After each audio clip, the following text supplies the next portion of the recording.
Voilà, nous avons grand plaisir de compter Mathieu Bellesi parmi les auteurs de cette rentrée. La vraie surprise était que Mathieu travaillait depuis, même avant d'ailleurs, c'était Notre Terre, travaillait déjà sur ce texte et à nouveau l'Algérie. Pourquoi ? Quand j'ai fini l'écriture de C'était Notre Terre, j'ai senti vraiment comme un vide en moi, comme ça j'avais vraiment envie de continuer, de rester sur le sujet. Et je me suis dit, mais il faut pas que tu abandonnes, il faut que tu continues cette longue histoire de l'Algérie coloniale et peut-être que tu t'enfonces dans un passé plus lointain, plus profond. Ça me paraît une bonne idée de lire le début du texte. Je peux vous le dire, ils ne mourront pas. 15 légionnaires déserteurs patrouillent dans le jardin, le doigt sur la détente de leurs mattes, chauffées à blanc par 2 ans de guérilla. Des grenades pendues à la ceinture, un poignard commando fixé au mollet. Tous prêts à perdre leurs tripes plutôt que de laisser entrer ces foutus ratons. 4 servants se relaient jour et nuit autour d'une mitrailleuse installée sur le toit.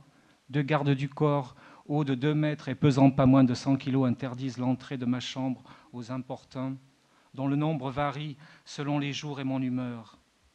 Il n'y a plus qu'Ourial, la blonde qui entre et sort à sa guise, mon Ouria, à la fois colombe et gazelle et souvent chienne quand elle s'y met, petite mauresque à peine nubile que j'ai recueillie au berceau et qui a grandi à l'ombre de mes idées 15 années durant pour son bien-être et le mien. Oui, j'ai mis bien 2-3 mois à trouver une parole cohérente pour raconter cette histoire d'un lointain passé, puisque ça, je remonte jusqu'à dans les années 1850. Et cette parole, c'était Albert Vandel, le personnage principal des Vieux Fous, parce qu'il n'y a que lui qui parle. Donc, un personnage que j'ai imaginé avoir 145 ans, ce qui me permettait de pouvoir remonter comme ça très très loin dans l'histoire, jusque dans les... Il pouvait avoir tout vécu. Voilà. Et il raconte finalement toute l'histoire de l'Algérie coloniale par petites étapes comme ça, successives. Et ce qui est absolument frappant, c'est que tu insistes quand on lit le texte pour dire mais je n'ai rien inventé, il aurait été indécent d'inventer quelque chose. Et c'est ça l'effort extraordinaire de ce livre, un parti pris romanesque extrêmement fort, unique, et en même temps on est dans un travail documenté extrêmement précis. Ce travail de documentation, je ne voulais pas du tout qu'il apparaisse dans le roman. Ça reste avant tout un roman, ça reste avant tout un travail littéraire.